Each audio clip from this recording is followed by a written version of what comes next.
are extremely honored that you could take out time and be with us today, Professor Rangnathan, and to address our participants of this faculty development program.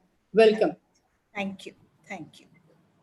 Professor Rangnathan is a professor at the Department of Education, University of Delhi. She has over 35 years of teaching experience in teacher education programs. Her specialization are in the area of developmental psychology, personality psychology, and education for mental health. Professor Rangnathan has been extensively engaged with schools across the country through various projects with the United Nations Population Fund, Care India, Aga Khan Foundation, and Save the Children, among others. She has also been on the special management bodies of Kendriya Vidyalayas and private schools. She has worked closely with students with disability and socially marginalized groups. Professor Rangnathan has also worked in association with reputed publishing houses, Sage and Orient Black Swan, having authored many books. Today, she will be speaking on addressing inclusion and diversity in higher education, a psychological perspective. Without much further ado, I invite you, Professor Rangnathan, to address our participants. Thank you.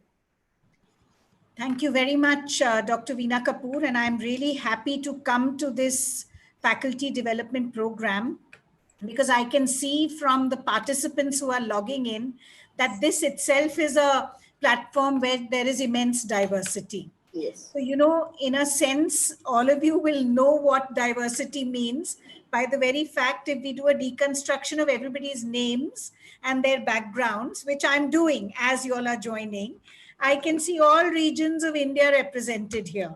And that makes me really, really happy. Having said that, my basic training is in psychology, although I've been teaching in the Department of Education.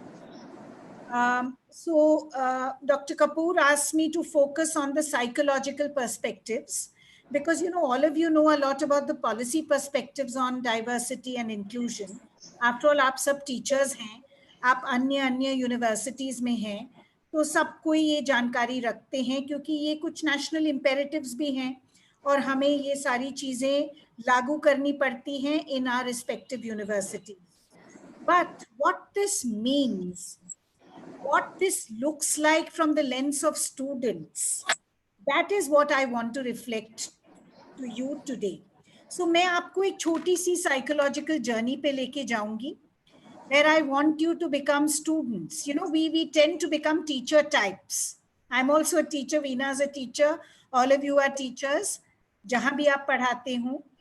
So what happens is we get so steeped in our teacher identities that we start looking at the world only from one unipolar vision. Today, I'm going to help you to see the world from the other side. And if you had been a student in the contemporary times, हम सब student तो रह चुके हैं. We've all been to higher education institutions. मैं मान रही हूँ और हम तरह की universities में भी गए हों. कहीं पे हम ग्रेजुएशन के लिए गए होंगे, कहीं पोस्ट ग्रेजुएशन के लिए, और हो सकता है कहीं और गए अपने एमफिल और डॉक्टरल स्टडीज के लिए. हमारा अनुभव भी अलग अलग कॉलेजेस और डिपार्टमेंट्स में हो सकता है. That's possible. But in contemporary times, आधुनिक संदर्भ में, what it means to be a student and how we need to look at this whole process of higher education from the lens of students and teachers responding to those students, given the larger framework of diversity and inclusion, is what I'm going to actually touch upon with you today. I'm going to start with 4 illustrations. I've traveled quite a lot. I've traveled the length and breadth of this country. I've been to multiple colleges. I've been to state-of-the-art elite colleges, and I've been to government public-funded colleges. I've also been to many departments. I've been to Kashmir, I've been to Pondicherry, I've been to Jadavpur, I've been to Baroda. So just to give you the spectrum of the spread of our country, and of course, very many more institutions, both to do research on selection committees and to interact with teachers and to attend conferences, seminars, etc., which I'm sure all of you do. We're all colleagues and we're all together in this. मैं आपको 4-5 कुछ illustrative उदाहरण देना चाहती हूँ from which I will start this whole discourse on diversity and inclusion. Because from this, what these concepts mean in the everyday reckoning of college life or the everyday reckoning of university life is something which we will all be enabled to understand. So I once went to a college, and the principal was dealing with a very peculiar problem. They had a hostel for boys and they had a hostel for girls on the college premises, and they had a common mess. Okay? Up to give students leadership training, which we all try to give in our respective higher education institutions. The warden of the hostel had, constituted mess committees by rotation. Okay? Now, one group of North Indian boys who were very, very domineering happened to be in the mess committee that particular month when I was visiting that college or that institution. And the principal and I, hum baatcheet kar rahe the, we were in some sort of dialogue, and suddenly these boys stormed in. And unke piche piche there were some girls. And the girls were complaining bitterly that these boys serve paneer every day in the hostel. रोज lunch में या dinner में एक किसी मील में पनीर बनता है किसी ना किसी फॉर्म में. And the girls were saying that many of them were South Indian girls. Many of them were from parts of India where paneer is not a popular dish, or there is no cultivated taste for paneer. उनको लगा that these boys, just because they are so domineering and they belong to North India, in their whole frame or in their whole mindset, they have excluded that there can be students from other parts of India, and they want to serve food which they like, which they feel is nutritious, and which they feel is good, but to the exclusion of many others. And I thought to myself, this is such a good example of exclusion, because agar hame inclusion samajhna hai, it's important that we first understand what exclusion means. It sounds very simple, but if you read between the lines, it's very, very profound. What could have been working in the mindset of those boys? One is that they were full of their own pleasure, and their pleasure was paramount. It was so important that everything else was secondary. Secondly, because they had the power in their hand, they felt that they could rule and they could decide what will be the menu. Third, when the girls tried to talk to them and say that, why don't you have more green vegetables, why don't you have wider representation in the menu, they simply didn't listen to them. They excluded those requests because they simply felt it was not important. For their survival, it was enough to be friends with fellow boys, North Indians, all similar sounding, etc. Inadvertently, what were they doing? They were promoting divisiveness and they were promoting social exclusion without knowing. I'm not saying they were doing it intentionally. Bilkul aisa nahi tha. And so the principal of that college turned to me and he said, how would you handle this situation? So I told him, if you don't mind, can I play the psychologist here? And can I talk to the boys and the girls? And so when I reflected all what I'm talking to you all about, those boys actually said, ma'am, we didn't even think about it. It is absolutely not our intention to be exclusive or to exclude in this fashion. And we are not being patriarchal, we are not being bossy, we are not being power hungry, we are not being any of this. But I told them all these inferences have been drawn from your behavior because you simply won't listen to the voice of the other. You simply won't acknowledge the presence of the other. And then they all sat down together and they remade the menu. And in that menu, paneer became thrice a week. The girls also were willing to compromise, the non-paneer eating girls. And they had other things like chole and, they had different kinds of vegetables, etc., as a substitute. So this is one example which I wanted to talk to you about exclusion and inclusion and how they may happen inadvertently and in invisible ways, and they happen all the time in higher education. Okay. Then, in my own department, when I was the head of the department, I was the head of the Department of Education, Delhi University, for 3 years. And in my first year, when I was sitting in my chair, sometime in October, we have a lot of visually challenged students who enroll in our B.Ed and M.Ed. These are the programs we run. So I found that, 8 or 9 of them holding hands. They just walked into my office room and I said, come, sit down. What is the problem? And then, one of them was very, very upset. And he banged on my table. He kept thumping on my table and he kept saying, we need laptops which are enabled with software for the visually challenged. We need assistive devices like recording devices. We need braille books. And we need a scanning machine which enables us to scan original readings which teachers distribute and convert them into audio material. So I said, yeah, okay, all this will be made available. We are trying to get hold of it because, universities में आसान नहीं है ये सारे equipment मंगवाना. एक तो आपको ग्रांट नहीं मिलता है. हम सब, मैं तो कम से कम दिल्ली यूनिवर्सिटी बिल्कुल ही पब्लिक फंडेड यूनिवर्सिटी है, तो कोई ग्रांट इन एड हमें नहीं मिलता है. सो मैंने कहा we are working on this. तब तक आपके जो पियर्स हैं, आपके क्लासमेट्स, वो आपके लिए रिकॉर्डिंग करने को तैयार हैं. और आप लेक्चर्स जो हैं आप अपने सेल फोन्स पे रिकॉर्ड कर लीजिए. आजकल तो आप सबके पास बढ़िया स्मार्टफोन होता है. तो उन्होंने बोला हम ये कॉम्प्रोमाइज सिचुएशन नहीं करेंगे, हम सेकंड क्लास सिटीजन्स नहीं हैं. These were the words they spoke to me. I said, नहीं, मैं आपको सेकंड क्लास सिटीजन्स नहीं मान रही हूँ बिल्कुल भी. आप मुझे गलत समझ रहे हैं. I'm trying to make arrangements to get all this equipment for you.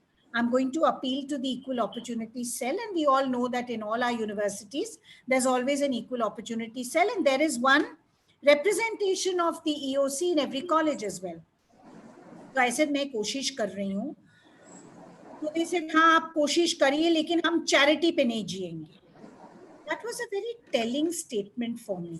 See, my intention, if I analyze my intention was to help them so that something is done till we could obtain what they really wanted. Their intention was that they wanted to be independent. They wanted to function on their own. They did not want to depend on anybody, and they had learned the devices and how to use the devices as part of their education and as part of their daily living skills, wherever they were living and in whichever school they had studied initially when they went to a school for the visually challenged. There was a big gap. दोनों के intentions honorable थे. मेरा क्या intention था कि उनको मदद करूं. उनका क्या intention था, वो अपने आप को मदद करके independent अपने आप को स्थापित करना चाहते थे. They wanted to establish that they are capable also, and they wanted to reaffirm faith in themselves. I didn't realize that I was somewhere showing charity. That was not my intention. My intention was that the teaching learning process should go on and they should not have a lag of some kind where they can't catch up on the subsequent classes, etc. But can you see how these inherent contradictions happen? Because they are a small group and because they are visually challenged, they are a little different from us in terms of what their needs are, what their learning needs are, what their learning equipment should consist of. So we think of them as people who are special, but they don't want to be special. It's important for you to understand that tags, labels, and nomenclatures are not at all liked by persons with disabilities because they feel that they are also part of diversity, they are also part of human creation. Why can't they exist normally and naturally? And if they're coming to you and seeking some assistive devices, technology has made it possible for them to study with you, do everything with you, and that they take in their normal stead. So this was the second incident which actually made me pull up my socks and made me realize that there is nothing called sympathy for persons with disability. There is only empathy for them. And the second thing is that they are people with their own rights, their sense of dignity, their own self-worth, and we jolly well respect that in the way in which they wish to define it, not in the way in which we wish to define it, just because we are the majoritarian view.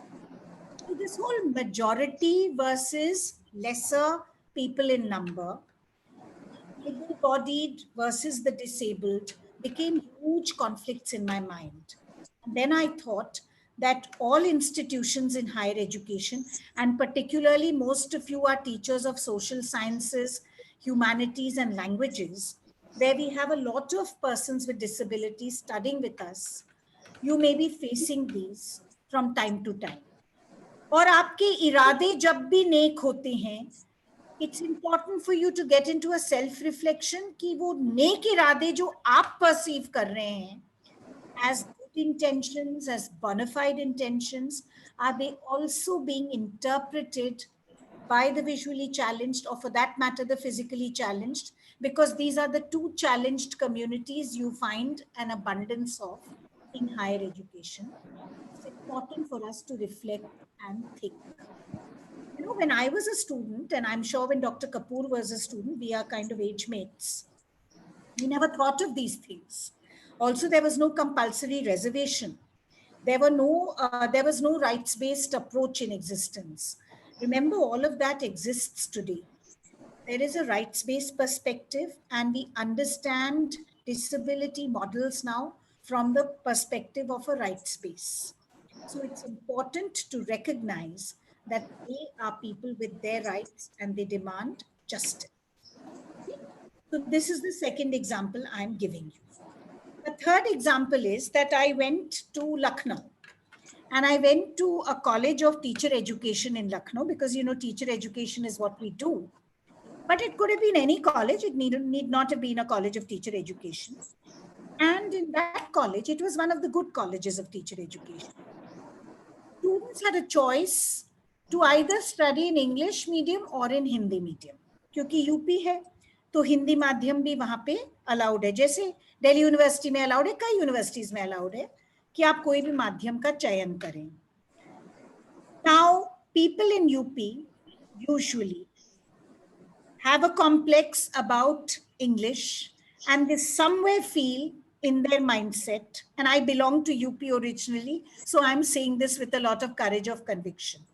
Somewhere they believe that, you know, English speaking people are more privileged and have a greater sense of advantage.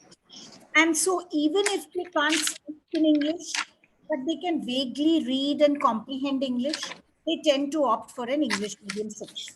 This is a matter of voluntary choice. Okay?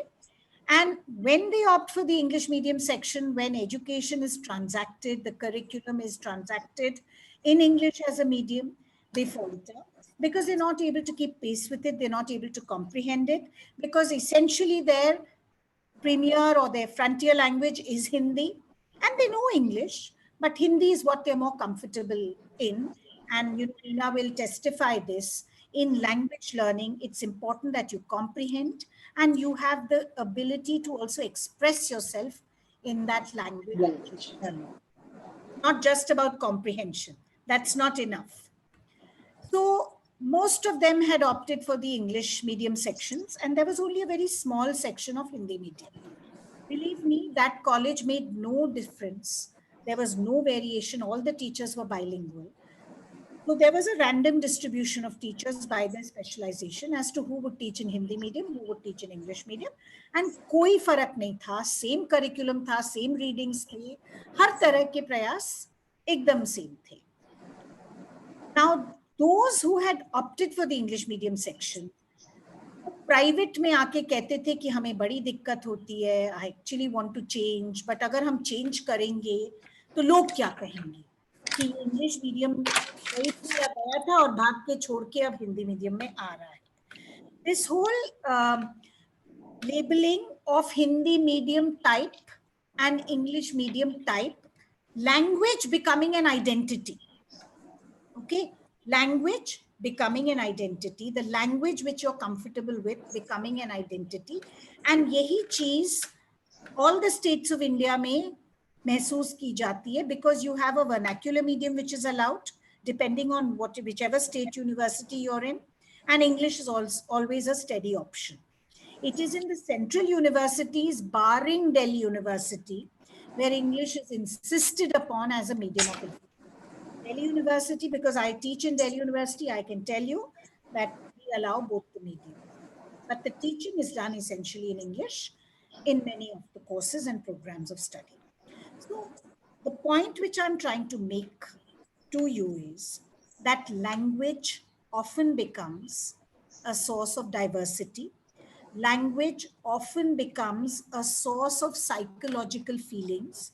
Language becomes how you define your sense of identity. It is important for us in higher education to recognize this. It's very, very important to recognize this.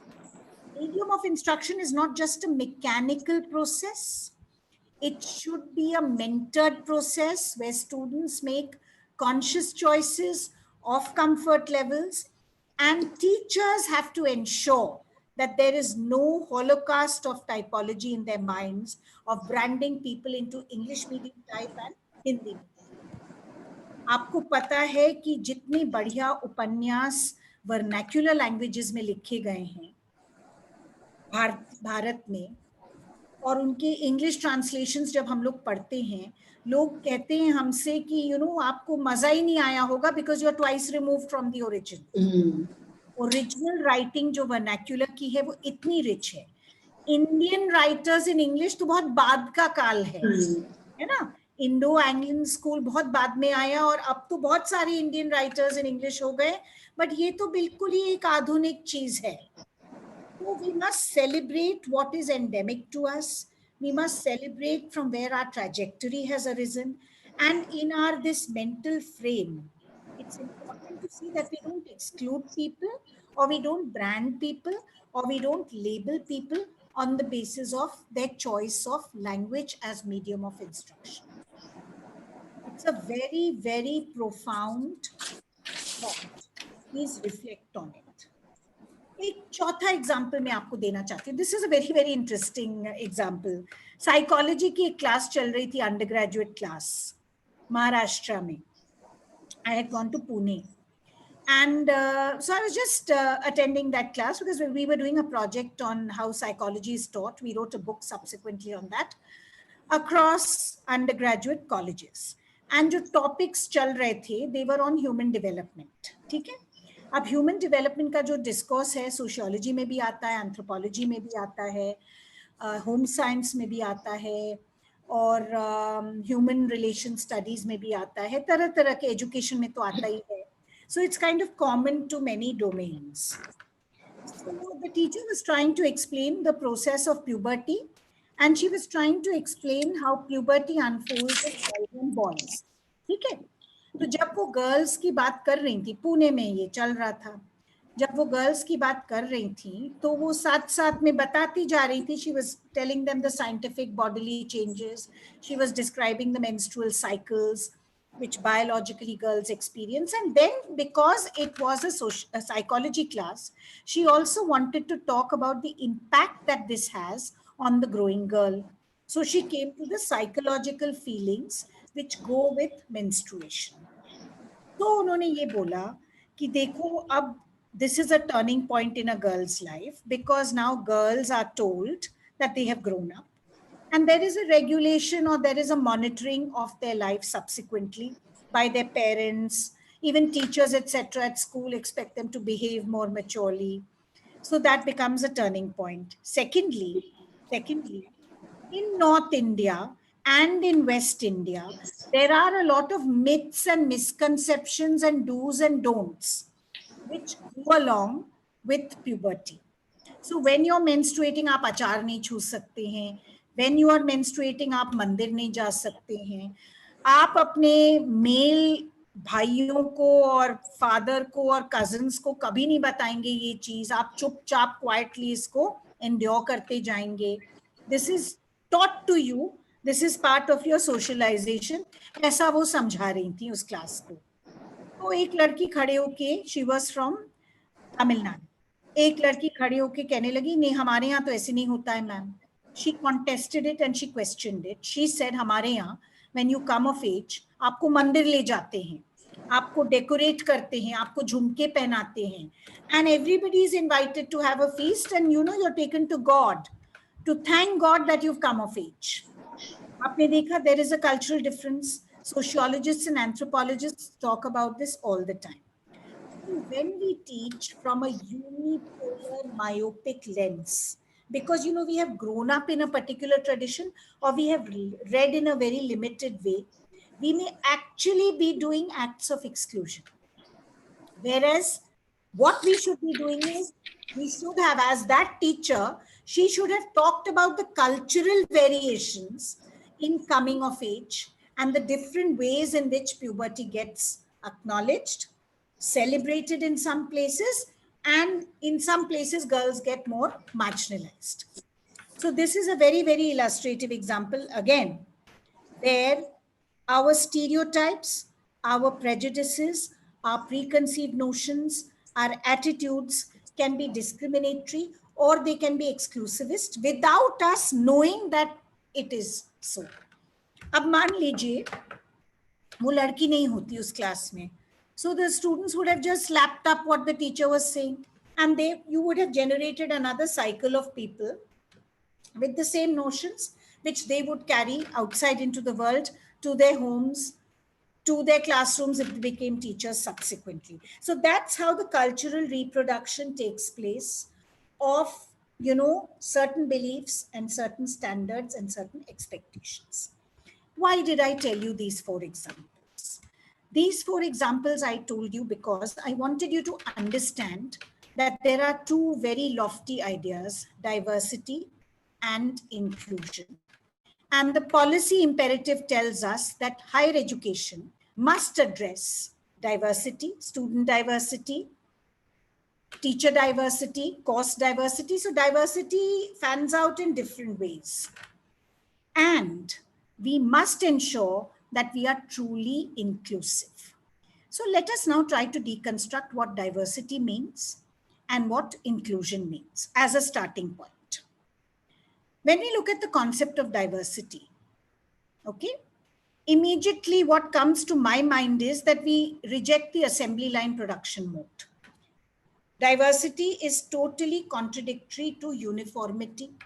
It's totally contradictory to homogenization.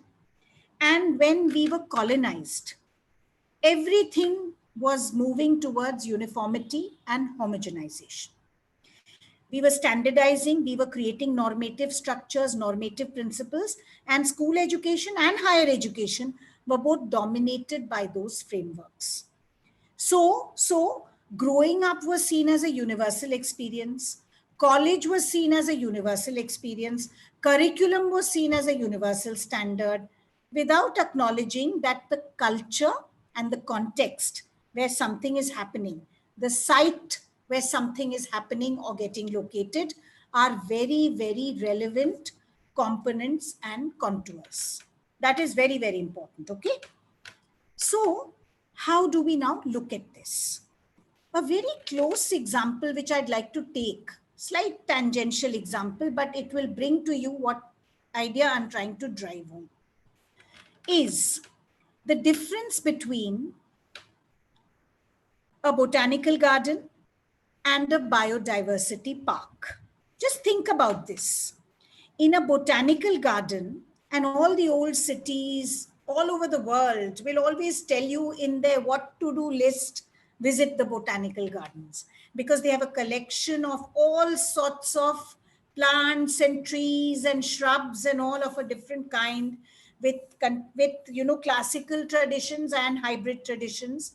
And they showcase that they have greenhouses, they label everything, they tell you about it, but it's basically a park where you actually see trees and plants. That is a botanical garden. Why? Because botany focused only on the plant world. Today, you do not have a single botanical garden. In fact, since the turn of the century, everybody has moved towards designing biodiversity parks because the framework has changed. The belief is that if you have just a botanical garden, it will be very artificial and it will not really mirror nature in its true essence. So biodiversity parks show you the symbiotic relationship between flora and fauna. And they show you how the animal world and the plant world and the insect world all live in harmony and union. And they enact or they play out different ways in which these relationships get established. Right now, in the times of COVID, lots of people are writing about nature because you can actually see butterflies and dragonflies and bugs and, dogs walking on the road and leopards crossing street paths, etc., especially when the lockdown was very severe in the month of March and April. These were sites which people were actually talking about. Yesterday's news showed that there was spotting of a black leopard, and like Bagheera in Jungle Book. And it's unimaginable that something which was extinct, you're beginning to see now. The point which I'm trying to make is that when your lens is very narrow and your lens is only on plants and trees, your lens is only on a botanical representation, you will ignore how the plants and trees relate to other facets of the world, which is the animal world and the environment and the climate in general. But in a biodiversity park, you can study the complexity of the relationship. You can study the intersections of the plant and animal world. You can do all of that. What do we learn from this? जब हम diversity को define करने की कोशिश करते हैं, diversity doesn't mean different. Diversity means all can coexist and all can harmoniously coexist. All are equal, all are legitimate, all are important, all are meaningful, and all have the right to coexist. And that is diversity. Just because a few dominate in numbers, or a few dominate because historically they have been dominating and they have been the powerful ones, does not mean that only their tradition will become the mainstream tradition.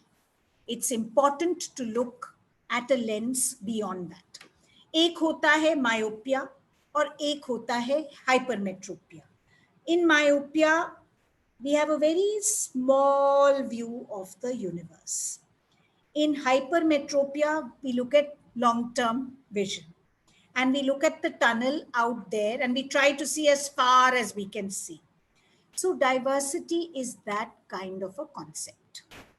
Now, in our country, diversity has become a little complex. Why has it become complex?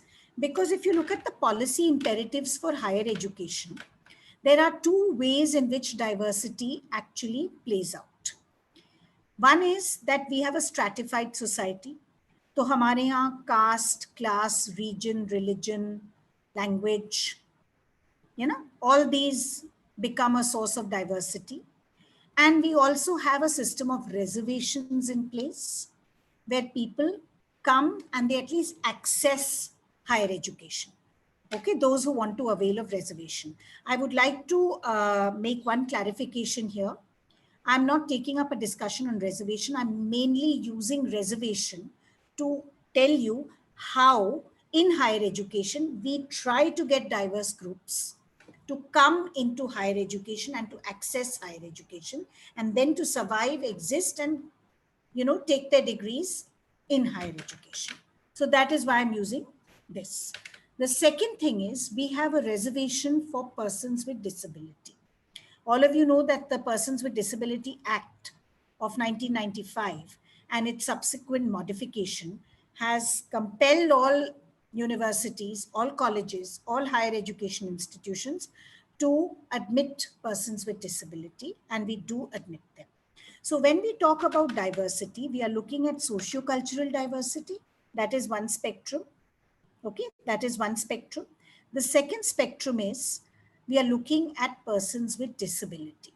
So अब higher education में हमारे सामने दो चुनौतियां आ गई हैं. There are two great challenges to make persons with disability who represent diversity from a policy imperative, make them comfortable and become a genuine part and a happening part of higher education and making them feel included. And the second is that those with socio-cultural diversity must also feel part and parcel of the system, and that hang up of reservation should not ever be in our minds. That should never be brought to the forefront. That is only to access the institution. Or wo Supreme Court ka imperative. It's a constitutional mandate. So that's something which we can't refute, we can't challenge. But to have it in our minds and to know our students by caste, by class, by region, by background is actually something which is very, very dangerous. Because, we are going against the Constitution. The document which we all universally rely upon is the Indian Constitution. And if we look at the preamble of the Constitution, we have equity, we have equality, we have non-discrimination, we have social justice, we have the whole arena for diversity and for inclusion. Second important thing is that we have to understand what is inclusion. Okay? Diversity तो अब हमें समझ में आ गया, and two sources of diversity. What is inclusion? Inclusion का मतलब ये नहीं होता है कि you let people come in and then you join them and you tell them, okay, come and sit with us, and you start talking to them. That is not inclusion. That is not inclusion. In India, all of you will recall that people who go to schools, they go to a variety of schools, but all of them become equal through a board exam to finally, abhi results aaye board exam ke, aaj hi ke paper, there are thumping accounts of board exam results. But those board exams make them equalizers to compete for access to higher education. ये हम सब समझते हैं. उससे PWD Kota के लोग भी हो सकते हैं and caste categories के लोग भी हो सकते हैं, but everybody doesn't use it. बहुत सारे लोग हैं who don't need to use the reservation, etc. So in inclusion, हमें ये मान के नहीं चलना चाहिए कि जो पहले excluded रहा, अब जब वो आएगा हायर एजुकेशन में, हमें प्रयास करना पड़ेगा to integrate that person. That is not inclusion. That is not inclusion. Integration is a very dangerous model and it is antithetical to the whole notion of inclusion. Why do I say that? Integration में क्या होता है कि अगर आप visually challenged हैं, या आप ऑर्थोपेडिकली चैलेंज्ड हैं, या आप हियरिंग इम्पेयर्ड हैं, these are three categories. I'm just taking illustrative examples क्योंकि यही तीन आपको मिलेंगे हायर एजुकेशन में. तो आप पहले स्कूल में तो एक स्कूल फॉर हियरिंग इम्पेयर्ड में पढ़ रहे हैं और एक विजुअली चैलेंज्ड स्कूल में पढ़ रहे हैं, ठीक है. School for the deaf and डम में आप पढ़ रहे हैं. वहां आप पढ़ के आप सारे स्किल्स वहां के सीख के then you come to higher education and then you try to become part and parcel of higher education. Initially you were segregated, you were separated, you were made exclusive, you were taught separately, and now suddenly you are being brought to a common platform where you are expected to make the adjustment. Similarly, government school children, those who study in government schools, whether it's a state government school, whether it's a central government school, it doesn't matter. Those who've been to a public funded system of education in their schooling, when they come to big universities, the universe is very different for them. It's a very different universe. In their universe of the school, they were with a common class of children. The class background, the dreams and aspirations, the parental backdrop, the cultural capital which they had, वो सारा कुछ common था. अब वो आ रहे हैं to a place where people from air-conditioned schools will also join. If you look at the central universities in every state capital which we have, and there are 46, I think, central, 44 or 46. I'm a little confused about the number. There are 46, let's imagine, central universities. Central university इसीलिए बनी that जो intra-state variation है और interstate variation है, कहीं पे central universities में आके वो equalize हो जाएगा, वो normalize हो जाएगा. But people are coming from different backdrops और वो एक common class में आ जाते हैं. मान लीजिए वो BA प्रोग्राम में आते हैं, या वो इंग्लिश ऑनर्स पढ़ने आते हैं, या वो हिंदी का कोर्स करने आते हैं, या वो अरेबिक पर्शियन पढ़ने आते हैं, जो भी पढ़ने आते हैं. They are coming to a common venue and they are coming from different backgrounds. The idea is that each one of them has come with dreams, with aspirations. They have a bona fide admission. They have cleared the admission criteria of the university which they have enrolled in. And they have passed that board exam, which is a unifier. So you have to acknowledge that they start on an equal footing. or they have the right to be on an equal footing. अब naturally जहाँ पढ़ाई अच्छी हुई नहीं अच्छी हुई, जहाँ teachers अच्छे थे या नहीं अच्छे थे, जहाँ seriously हुआ या नहीं हुआ, that will impact उनको कितना आता है. But उनकी capacity आप question नहीं कर सकते. Their capacity to learn, their capability to learn. Problem क्या है, हमारे हायर एजुकेशन में हम हमेशा एक डेफिसिट मॉडल से चलते हैं. हम ये जानने की कोशिश करते हैं कि कहाँ कहाँ ये डेफिशिएंट है. इनको भाषा नहीं आती है, इनको ये कॉन्सेप्ट नहीं आते, इन्होंने कुंजी टाइप किताबें पढ़ी हैं स्कूल में, ये किसी स्टेट बोर्ड से आए हैं. इस तरह की हीन भावना की बातें हमारे दिमाग में आती हैं as teachers very often. It's not the student's fault that she or he was in a context of that kind.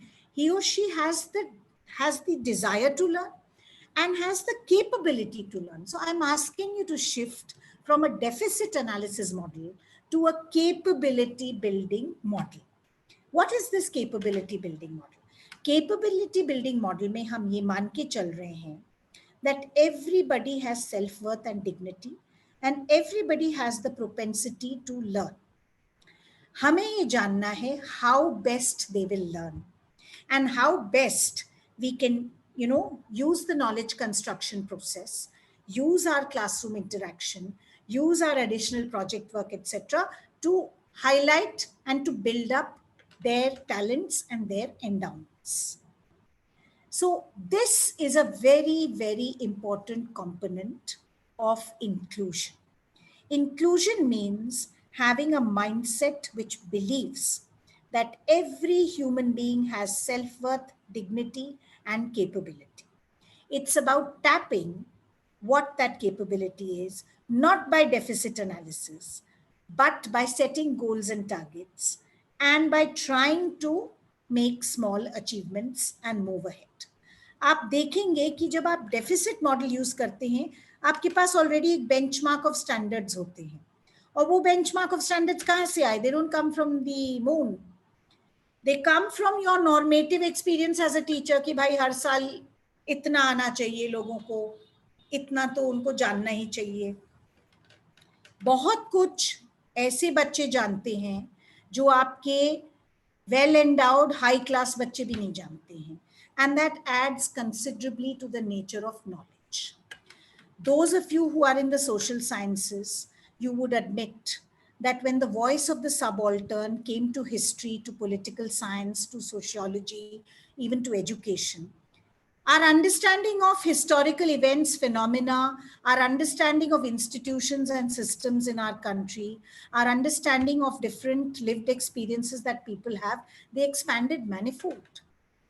जो एक डोमिनेशन स्ट्रक्चर से लिखा जाता था पहले, when there was just one universal world view, उसमें मजा भी नहीं आता था. इंडियन नेशनल मूवमेंट अगर आप पढ़ते हैं, और हम सब पढ़ते हैं, मैं हिस्टोरियन तो नहीं हूँ बट मुझे बड़ा इंटरेस्ट है उसमें, सारे पॉलिटिक्स वहीं से फ्लो करते हैं. इवन कंटेम्प्रेरी पॉलिटिक्स, कांग्रेस में जो आजकल चल रहा है, you can date back to the Indian national movement and the historical tradition of that time. When you read the writings of the lesser known people, you come to know many, many more realities. You come to know about the mass participation. You come to know about the mass euphoria. You don't only have to know what the netas strategized. That is only one lens. So that is what I'm trying to tell you about inclusion. Inclusion is about multiple perspectives. It is about multiple realities. It is about the self-worth and dignity and the ability of everybody to contribute. It is not integration into the mainstream, because that is a normative concept. Neither is it charity कि भाई reservation के दौरान हमने लोगों को ले लिया है तो अब हमें कुछ उनको सिखाना पढ़ाना पड़ेगा. That is a very, very negative attitude. But that does exist as an attitude with a lot of people. So as teachers, I urge you that we need to be very, very conscious of what we say, of what we do, and how we actually also behave with students. अगर आप लोग कोई JNU गए हैं, it's very interesting. मैं आपको JNU का exam, मैं जेएनयू की पढ़ी हुई हूँ, इसीलिए I am passionately fond of JNU. और मैं रहती भी थी मुनीरका में, opposite the JNU campus, so I was going there every day for my evening walk. If you go to JNU, and all of you should go someday, the most enticing thing about JNU is the graffiti on the walls. आप जैसे ही campus में घुसते हैं, जहां आपको दीवार दिखेगी, कोई ना कोई ग्राफिटी उस पे होगी, पोस्टर्स होंगे, ग्राफिटी होंगे. अगर आप उन पोस्टर्स का एनालिसिस करते हैं तो आप क्या पाएंगे? You will actually come across three things. One is, there are groups which are happy with some things, but there are groups which are equally unhappy with some things. The same event is interpreted by different groups in different ways. Okay? You will always see that. That's the first thing you will see.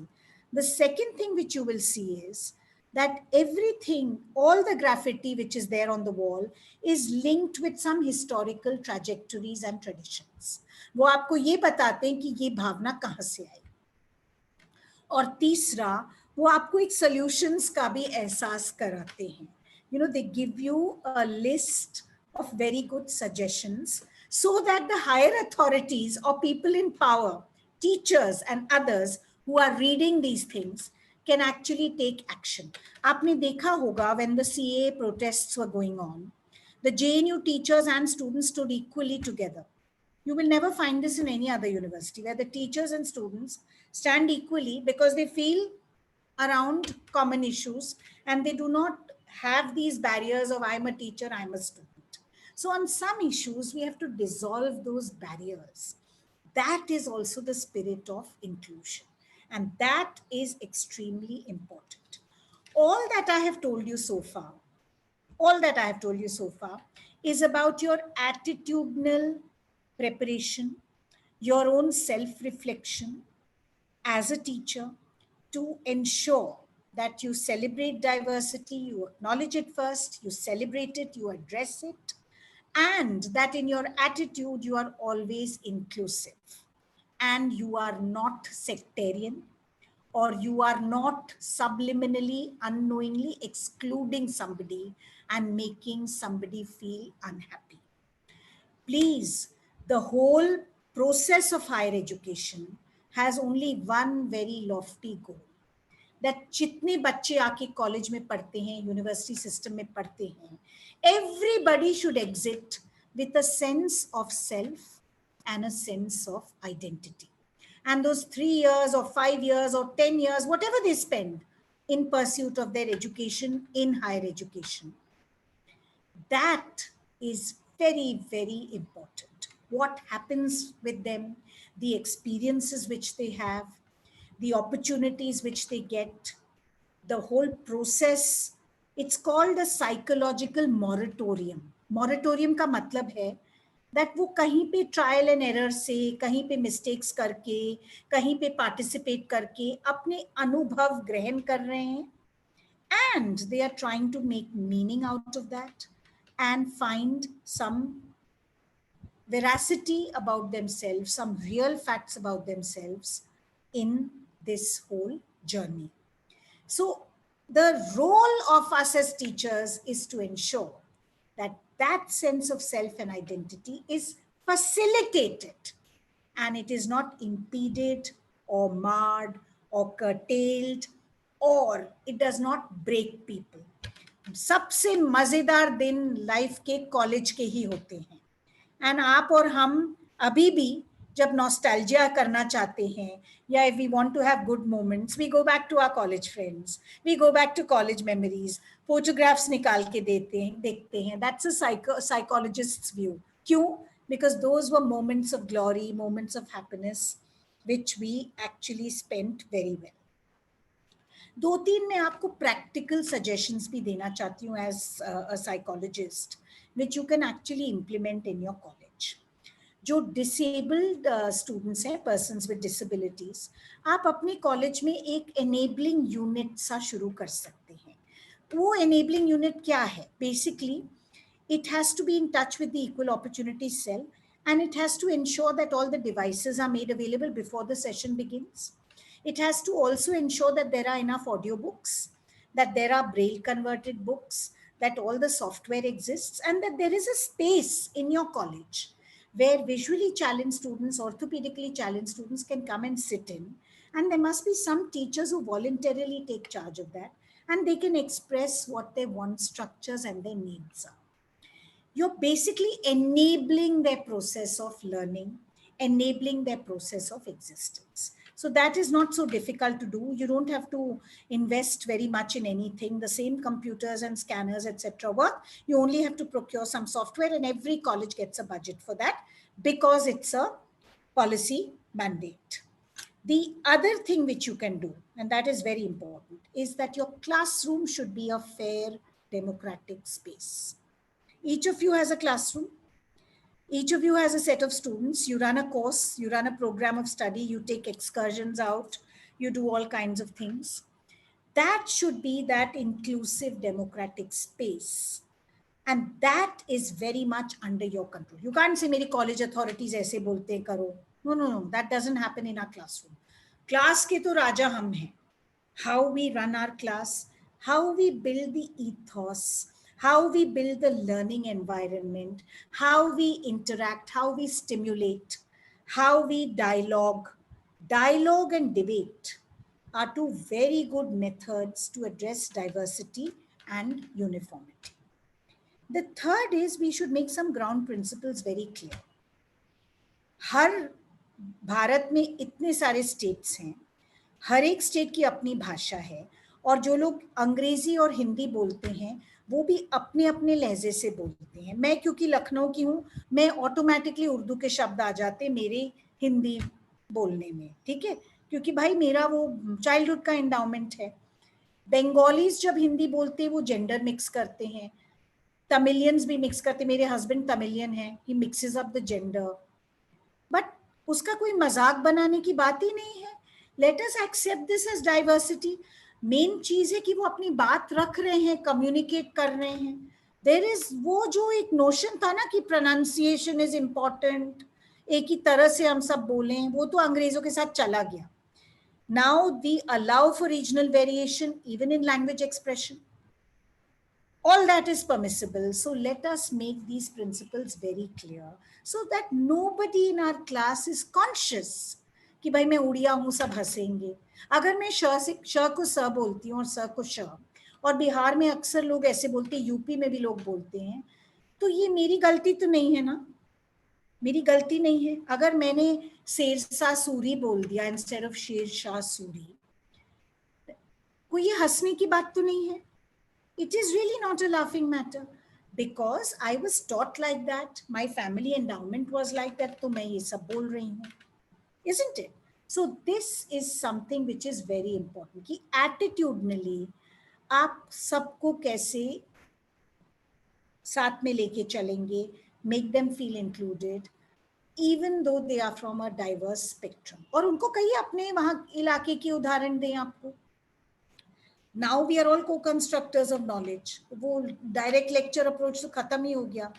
Students हमारे बहुत कुछ ज्ञान ले आते हैं, अपना common everyday knowledge भी लेके आते हैं.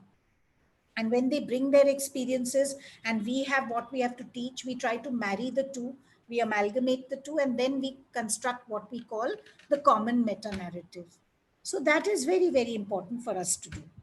तीसरा ये है कि आप पीयर डायनामिक्स का भी ध्यान रखिए. देखिए कॉलेज में सोसाइटीज होती हैं, एक्टिविटीज होती हैं, स्टूडेंट एडवाइजर्स होते हैं, टीचर्स, हाउस इंचार्जेस होते हैं, किसी किसी कॉलेज में हाउसेस भी होते हैं.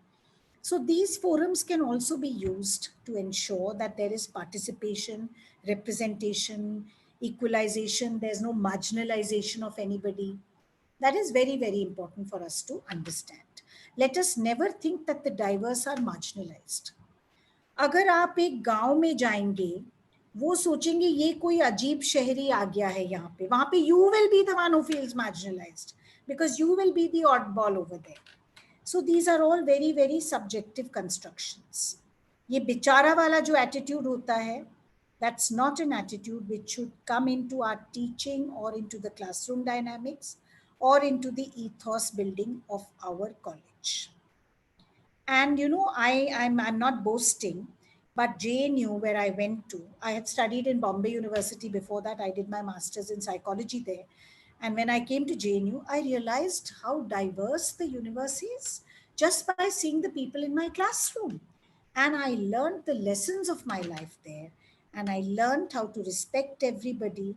And I learned that intellect and intellectual endowment, the ability to think, to reason, to construct knowledge, to contribute, to innovate, to speak, exists in all, not only in few who go to the best schools and colleges. It was a very big myth which got exploded in my mind through the active years of spending time in JNU. I did my MPhil and my PhD there, so I spent close to 8 years in JNU. These are important things which we have to learn, and as teachers, we have to enable our students to have such experiences. So these were some of the ideas I wanted to share with you. And I hope they were of some value and use to you. I thought I would keep it very practical and focused. Psychologists believe in action and here and now. And I'm now ready to take any questions, observations, or responses. So, Dr. Kapoor, we can take 10 minutes. Yes, we can, but we'll do the question and then I'll do the summing up. All right. Of, Dr. Kapoor, may I take the questions oh, now? you're there, Shivani. That's very Yes, good. Please do that. Thank you so much. Good afternoon. Hello, ma'am. Good afternoon, ma'am. I'm Shivani George from the Department of Thinking. Shivani George is here with us, also on the panel. Yeah. Ma'am, your first question is from Pavitra Chaudhary. Yeah. Am I audible? Yes, completely. Yes, ma'am. The first question is, what could be a constructive way of dealing with one's own privilege once an individual has acknowledged it, as one can end up feeling guilty about it? Okay, that's a very good question. So I ask teachers to get into a self-reflective mode.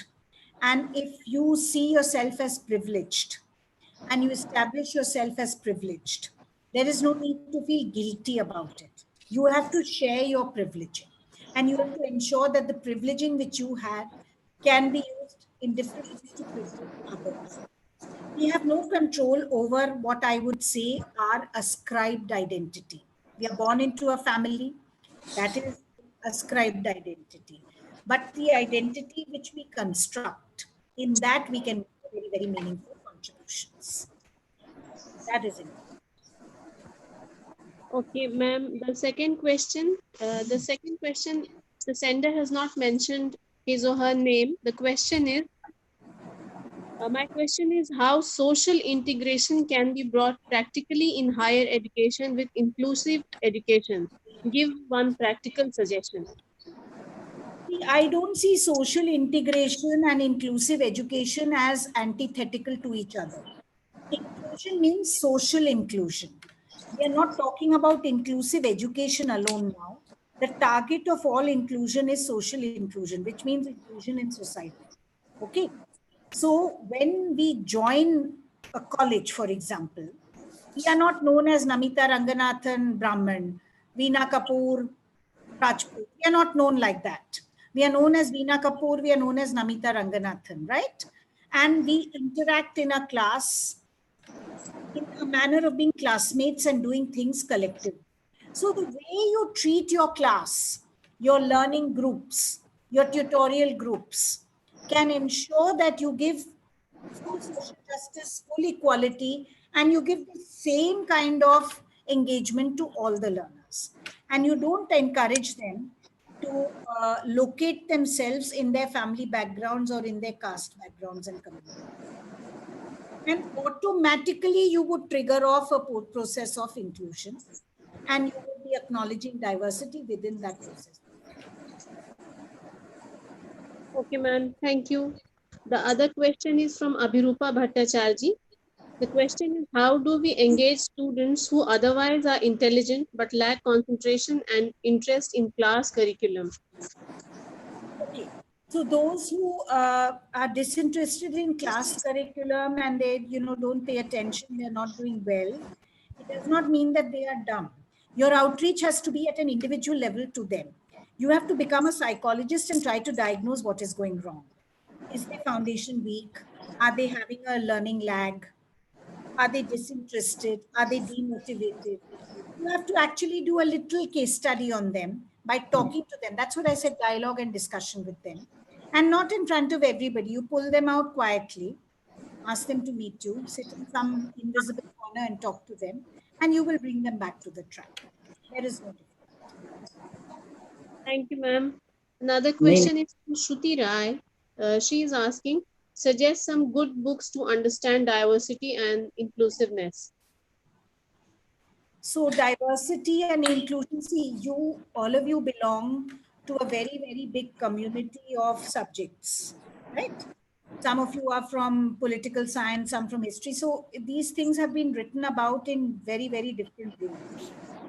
My suggestion to you would be that first you read what diversity and inclusion mean in the policy context. And you read the draft national policy on education. It's still to see the light of day, but the drafts are available online. If you read the draft, there is a whole section on higher education.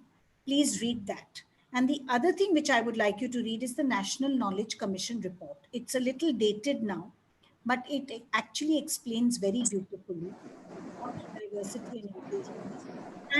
And there's a very Ma'am, anthology by Tilak, JBJ Tilak, called Essays in Higher Education. It's a Orient Black Swan production that has terrific essays on. Have we run out of time, Mr. Pandey? Ma'am अभी time है 2-3 question और ले लें यदि आपके पास समय हो तो. हाँ मेरे पास तो समय है. 2-3 क्वेश्चन और है ma'am. Mamta Bansal wants to know, I wish to ask that how can we remove the reservation negativity among students? How can we remove the reservation? Negativity. Negativity. So that's what I said. देखिए reservation से जो लोग आए, अगर हम teachers होके उसको highlight करेंगे और बार बार उसके बारे में चर्चा करेंगे तो ठीक नहीं है. जब क्लास में सब लोग आते हैं तो एक दूसरे को ऐसे थोड़ी इंट्रोड्यूस करते, my self Namita SC, my self Veena ST, ऐसे थोड़ी हम बोलते हैं, है ना. तो ये एक पर्सनल कॉन्शियसनेस होता है किसी किसी कम्युनिटी में. बट मैं आपको एक और चीज बताना चाह रही हूँ, क्योंकि थर्ड जनरेशन बेनिफिशियरीज भी हैं SC और ST कम्युनिटी, वो बहुत बढ़िया परफॉर्म करते हैं और बहुत बार वो अनरिजर्व कोटा में आ जाते हैं. They get the top positions. मेरे डिपार्टमेंट में तो ये एक वास्तविकता है ईयर आफ्टर ईयर. मीना को पता है, she is also comes to my department. इतना बढ़िया उनका परफॉर्मेंस रहता है कि एडमिशंस में वो लोग फर्स्ट सेकंड थर्ड आते हैं.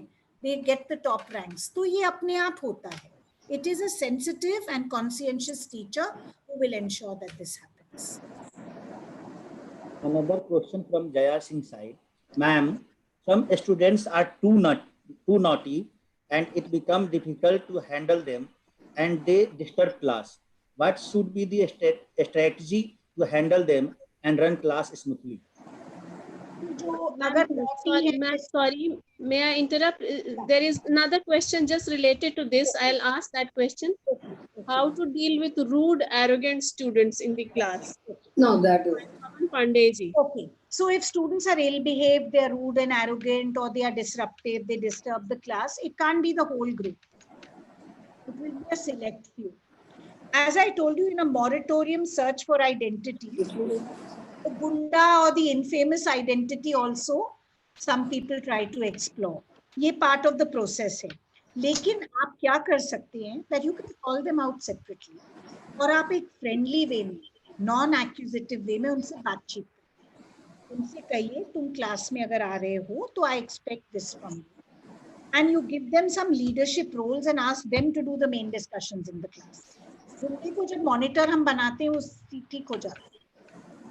बिल्कुल मैम, सही. उनके एनर्जी को सही जगह चैनलाइज कर दें और आप उनको लीडर बनाइए. उनसे कहिए नेक्स्ट क्लास में तुम प्रेजेंट करोगे और तुम ये आर्ग्यूमेंट रखोगे. अपने आप वो सब सीधे हो जाते हैं. It's you are absolutely right Shivani, it's channelization of energy. एक और सवाल है, पुष्पा कुमारी जी पूछ रही हैं. सॉरी आलोक जी, आप पूछ रहे हैं क्या? मैं भी पुष्पा कुमारी वाला ही सवाल पूछ रहा था. आप पूछ रही हैं, सेम बात है. ठीक है, पुष्पा कुमारी जी का सवाल है, how can we justify labelling students with special needs? एक दूसरा भी वो लिखती हैं, the policies also label students with special needs in different categories. Is it not that we need to focus on their special needs and provide services that we label them? सो देखिए, higher education में जैसे मैंने कहा, आपके पास visually challenge students आएंगे, आपके पास orthopaedically challenge students आएंगे, और कुछ माइल्ड हियरिंग इम्पेयर्ड स्टूडेंट्स आपके पास आएंगे. ठीक है, this is the only representation you find in higher education. School education में आपको और कैटेगरीज भी मिलते हैं. Autistic and all can not reach higher education. तो हम इनको लेबल नहीं कर रहे हैं, बट ये तो दिखता है visibly who is orthopaedically handicapped, who is visually challenged, and we are making an enabling unit to give them all the assistive devices. जो मैं बात कह रही हूँ, मैं ये कहना चाह रही हूँ, they do not have a deficit in learning and in taking part in college life. ये हमें एक्नॉलेज करना है. अगर हम बेचारा करके कहें ना कि तुम ये नहीं कर पाओगे, तुम यहाँ बैठ जाओ, तुम गमला पेंट नहीं कर पाओगे, they are very offended by all of that. That is the point I am trying.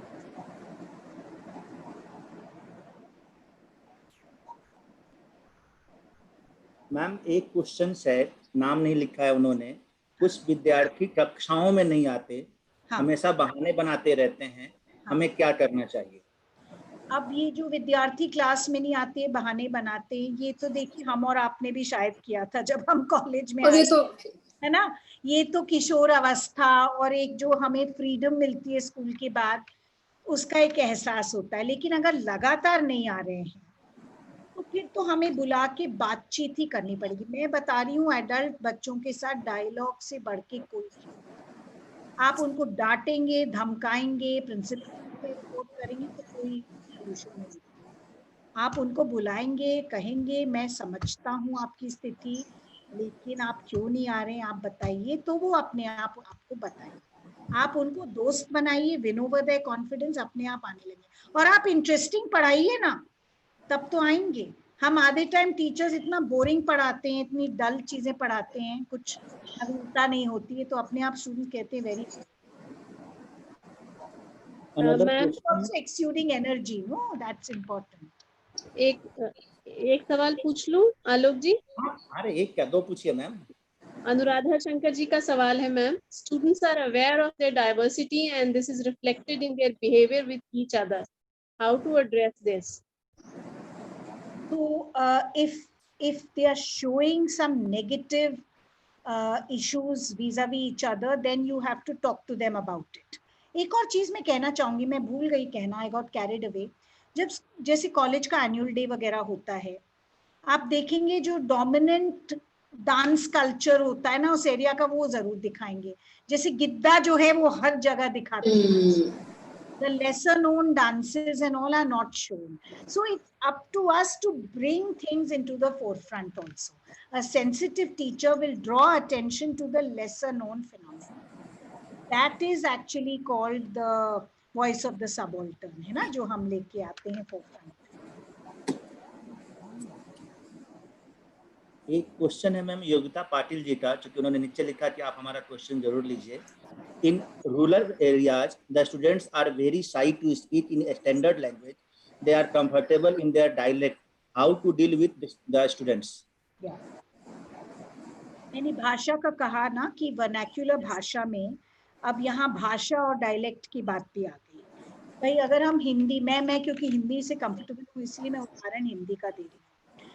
लेकिन मैं एक बात आपको बताऊं कि जो बच्चे स्कूल में गए हैं, उन्होंने ऑलरेडी मानक भाषा सीख ली होगी. बिकॉज चाहे वो डायलेक्ट बोलते हो, स्कूल में इट्स कंपल्सरी कि आप जो ऑफिशियल लैंग्वेज, स्टैंडर्ड लैंग्वेज है उस पर्टिकुलर स्टेट की, आप उसी में एक्सप्रेस करेंगे अपने आप. तो आई डोंट एक्सेप्ट कि हायर एजुकेशन में वो अपना डायलेक्ट लेके आए.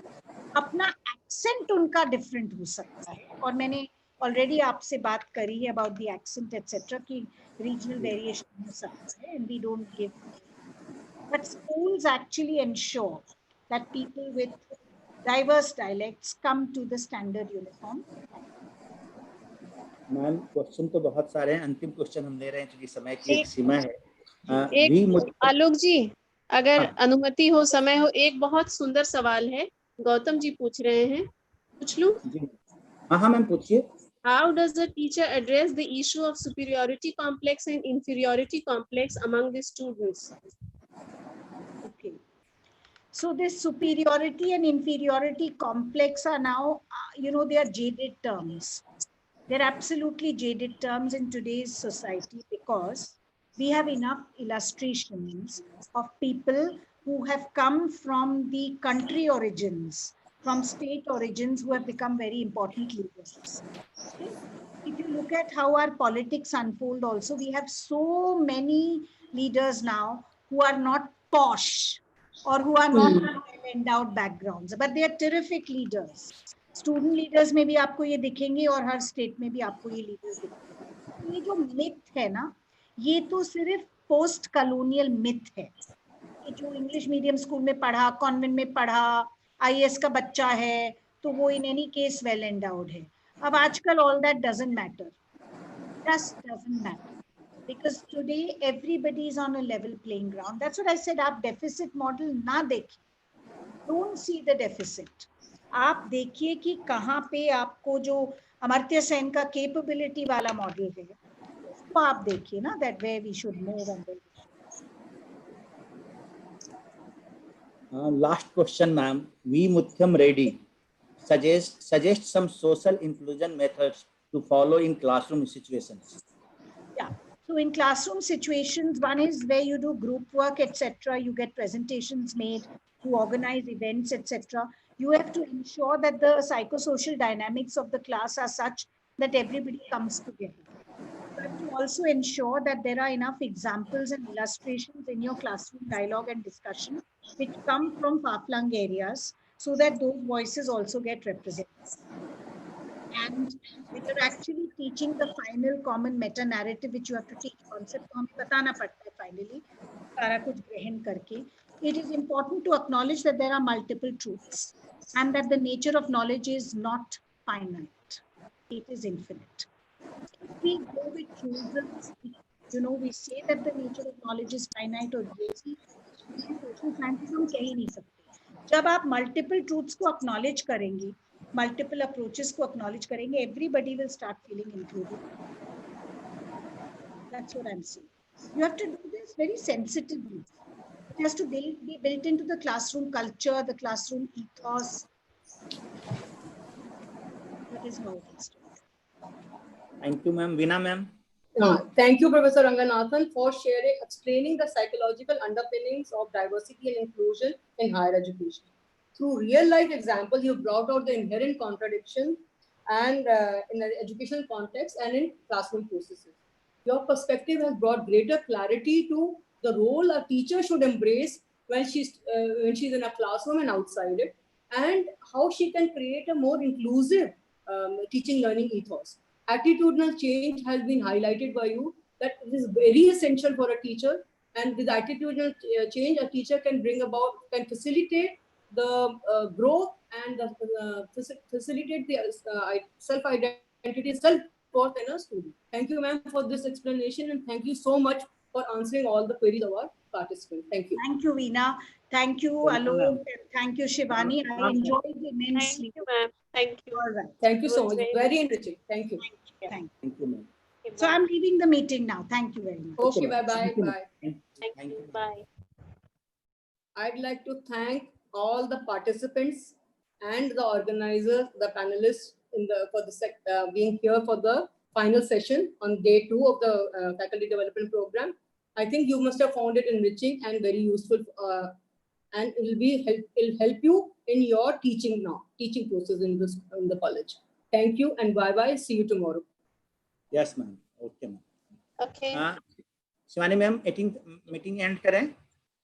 हाँ, फिर इसके बाद थोड़ा सा या तो ग्रुप पर बात करते हैं। हाँ ठीक है, इसके बाद बात कर लेते हैं। और असाइनमेंट आज देना है, चलिए ग्रुप पे बात करते हैं। Okay ma'am.